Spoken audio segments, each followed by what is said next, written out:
Je préfère traîner avec des mecs, les filles c'est chiant. Je repense à cette phrase allongée ce soir sur mon canapé, morte de fatigue, usée. Mon corps abîmé, meurtri on dirait. Je repense à cette phrase qu'on a toutes très certainement dite un jour, cette phrase bête et cruelle et injuste. Et je pleure. C'est ma fille qui m'y a fait penser, parce qu'elle l'a dite aussi ce soir pour la première fois devant moi. J'ai rien dit.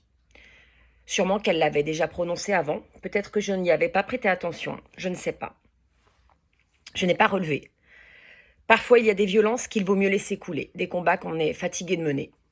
C'est mon cas ce soir, mais ça ne m'empêche pas d'y penser maintenant que les enfants sont couchés. J'avais relu ce matin un commentaire que j'avais posté un an plus tôt sur les réseaux sociaux, où j'y disais que le pire ennemi des femmes, c'était les femmes elles-mêmes. J'avais relu cette phrase et je m'étais dit que c'était vraiment une énorme connerie que de raconter ça sur mon mur, en public, que c'était bête et cruel et injuste. J'ai mis 41 ans à me tromper. Aujourd'hui, je préfère et de loin traîner avec des filles. D'ailleurs, pour être honnête, les mecs, je peux plus me les blairer. Même en peinture, même en chanson, même à la télé. Même quand ils sont pas là, je peux plus. Je peux plus les voir, les entendre, parler, respirer. Il y a des jours, je voudrais même qu'ils crèvent tous.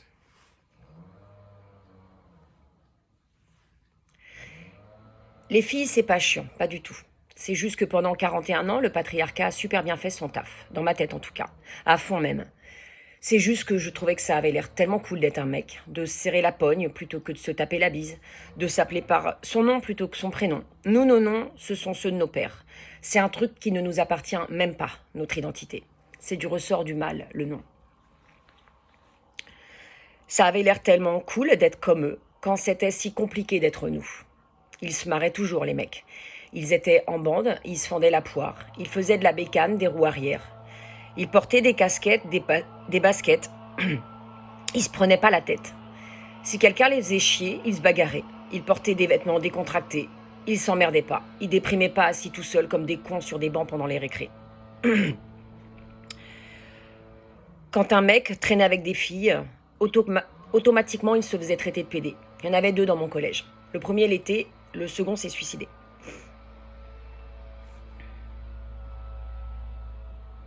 J'ai toujours trouvé ça chiant d'être une fille. Fallait faire attention à ce qu'on dit, à ce qu'on mange, et à comment on le dit, et à comment on le mange.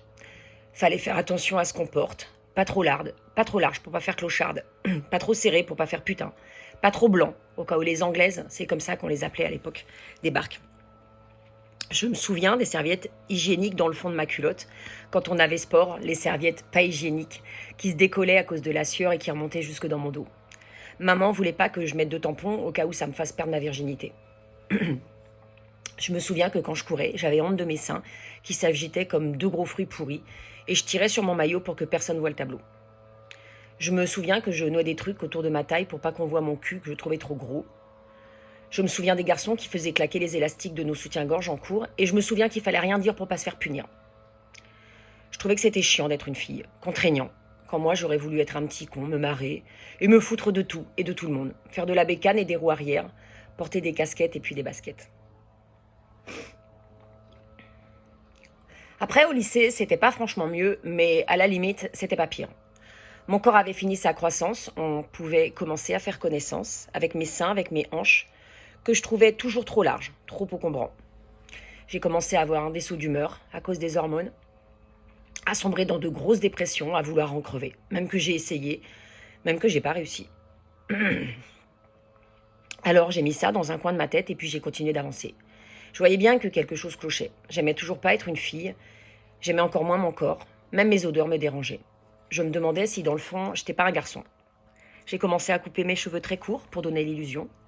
J'ai commencé à fréquenter des garçons, intimement. J'ai commencé à me poser moins de questions.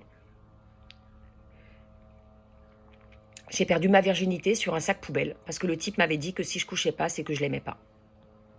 Moi, je croyais qu'il avait raison, alors j'ai dit oui, un soir de novembre, dehors, sur un sac poubelle en guise de couverture. J'avançais, un jour après l'autre. J'essayais d'accepter simplement ma condition. Je regardais les garçons, je les enviais. Les mecs, eux aussi, nous enviaient. Ils disaient qu'on avait trop de chance, que quand on est une fille, on peut coucher avec qui on veut. Je comprenais pas. En quoi c'était une chance? Je voyais pas ça comme ça. J'avais pas envie de coucher avec tout le monde. Mais la seule chose qui semblait intéresser les garçons, c'était se taper tout ce qui bouge. Sauf que dès qu'une fille le faisait, elle se faisait traiter de putain, de salope, de traînée. Je comprenais pas. J'ai mis 41 ans à comprendre que c'est chiant les filles parce qu'on n'a pas le monde à nos pieds dès la naissance. On doit se battre pour tout et tout le temps. Les mecs, ils l'ont, mais ils ne font que le piétiner. Avec leurs grosses godasses toutes dégueulasses. J'ai fini par comprendre. Ça fait pas longtemps comment ça marche. J'ai découvert des trucs que je pensais même pas humainement possibles. Le point du mari, c'est quelques points de suture supplémentaires pendant l'épisiotomie qui servent à accroître le plaisir de l'homme. L'excision pour contrôler la sexualité et le plaisir des femmes. Attends, j'ai pas écrit ça. L'excision pour contrôler le plaisir des femmes. L'excision pour contrôler la sexualité et le plaisir des femmes. Ah bah oui. Je suis en train de me lire. L'excision pour contrôler la sexualité et le plaisir des femmes. Je trouvais que plaisir et femme n'allaient pas ensemble, et effectivement, c'était pour contrôler le plaisir des femmes. Et maintenir la domination masculine. Les mariages forcés, les violences. J'ai découvert un tas d'horreurs, d'atrocités banalisées. Et d'autres moins atroces, comme les inégalités salariales, la parité en politique, l'accès à l'emploi, les droits à l'IVG, sans cesse remis en question, telle une épée de Damoclès dans nos utérus. J'ai découvert que je vivais dans un monde dicté par et pour les hommes.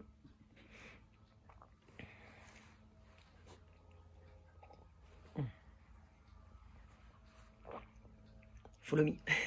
Instant promo. Je me suis mariée très jeune et avec le premier venu, et il me l'a bien rendu.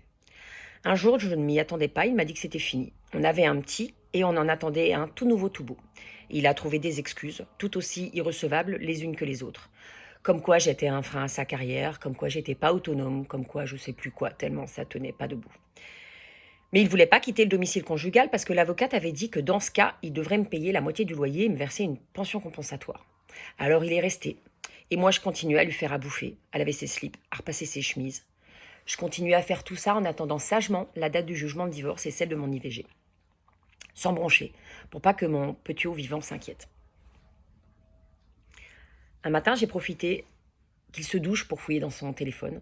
Bien sûr et sans surprise, j'ai découvert qu'il me trompait. Il a voulu revenir après quelques mois, après que j'ai défait toute seule le bébé qu'à deux on avait fait, après qu'on avait divorcé. J'ai pas voulu, j'ai pas pu. Il me l'a fait payer, cher. Il prenait notre gamin, il le laissait dans sa chambre un week-end sur deux et la moitié des vacances scolaires. Il lui disait que c'était moi qui l'avais quitté. Il lui disait que j'étais qu'une connasse, une folle, une tarée. Sa nouvelle meuf disait même que j'étais une putain.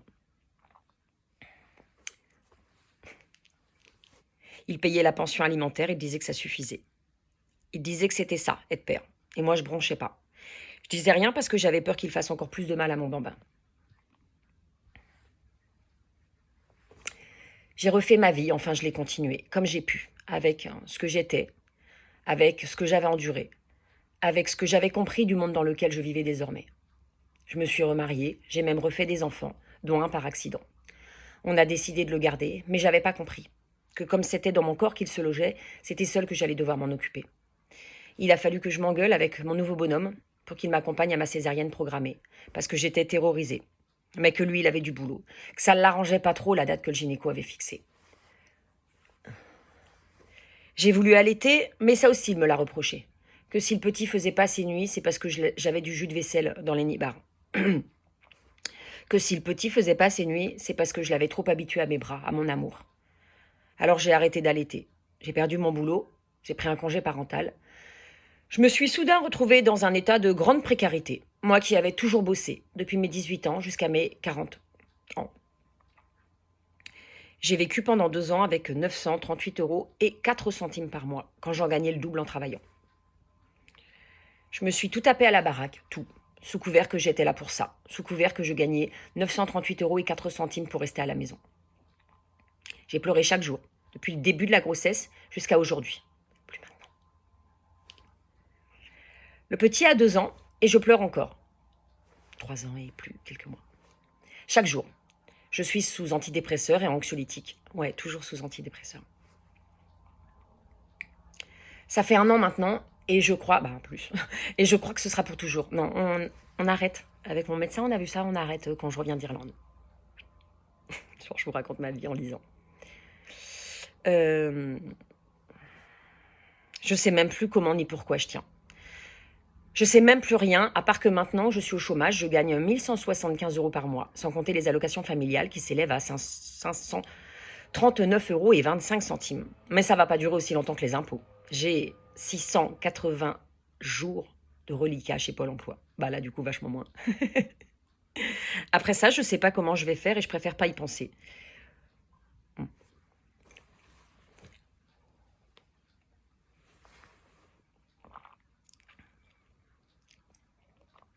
J'allume plus la télé.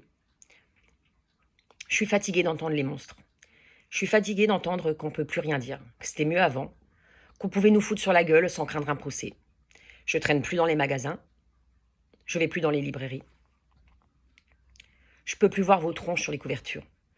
Je peux plus vous voir vous approprier la culture pendant qu'on torche, qu'on lave, qu'on récure. Je suis fatiguée. J'ai juste envie de crever, de m'endormir et de plus jamais me réveiller. J'ai mis 41 ans à comprendre. Avant, j'en riais. Je disais, si on vous dérange, faut le dire. Mais aujourd'hui, je sais. Oui, on vous dérange. La question que je me pose, c'est jusqu'où allez-vous oser aller? Jusqu'à qui êtes-vous prêt à sacrifier? Il y avait une liaison, mais je ne l'ai pas faite. Je voudrais couper la Terre en deux, qu'on prenne chacun un hémisphère et qu'on se donne rendez-vous sur l'équateur pour forniquer. Ou qu'on se retrouve plus jamais et qu'on laisse l'humanité crever. Il y aura alors plus que les arbres, les fleurs, les herbes hautes et les fougères.